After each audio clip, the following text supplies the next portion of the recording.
This morning, we put out the call to 9 News viewers. Give us your best question for the president. And boy, did people respond. We received nearly 200 questions on Facebook and via email. We heard from a high schooler worried about cuts to Pell Grants and how it would affect her chance for a college education.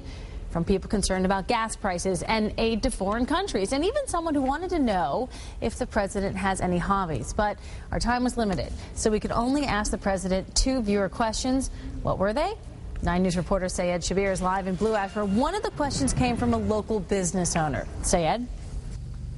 Well, Tanya, these viewer-submitted questions were really a way for Channel 9 to give our viewers a direct line of communication to the president. Now, Tony Ross was one of the people who submitted a question, and he's actually the co-owner of Steadfast Transportation, which is headquartered right here in Blue Ash. He said the opportunity to ask the president a direct question was one he'll never forget, but the response he got from the president wasn't what he was expecting. It's been a bumpy road for transportation consultants Tony and Tammy Ross. In 2009, they started their own business and brought on 5 new employees. But the recent spike in health care costs have kept them from expanding. This year, after Obamacare became into effect, we're facing a 40% increase, which makes it very tough to sustain any growth or create any jobs. The sudden increase not only hurt their business, but their confidence in the president. Felt lied to, the fact that he told us that our health care costs would go down when in fact they went up 40%. So we took the Ross's question to the White House. Good evening. Tri-Staters speak up about the economy, the budget, and their concerns for the future. And tonight, the President of the United States is listening. It's definitely a great opportunity to directly speak with the president. I feel it's a question that needs to be answered. So how are the Rosses supposed to expand their business when healthcare costs continue to rise? First of all, he may not be aware that he is right now going to be eligible for tax credits for the premiums that he's paying on his employees.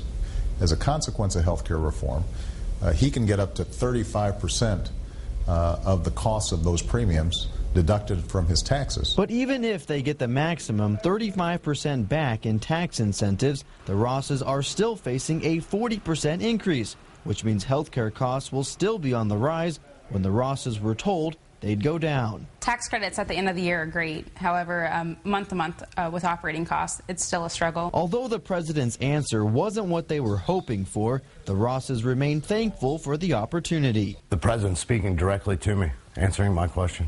It was pretty cool. Got chills. Now, the second viewer-submitted question that we received came to us from J. Johnston of Union. He says the main source of the problem comes from entitlement programs, and he wants to know when those will be addressed.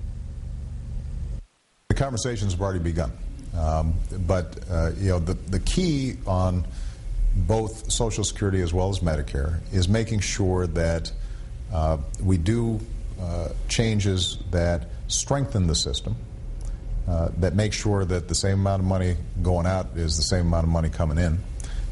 And it's going to require a whole range of different ideas. Now, we've posted all of our coverage of our exclusive interview with the president on our website, WCPO.com. Clyde? All right, Sayed Shabir live in Blue Ash tonight.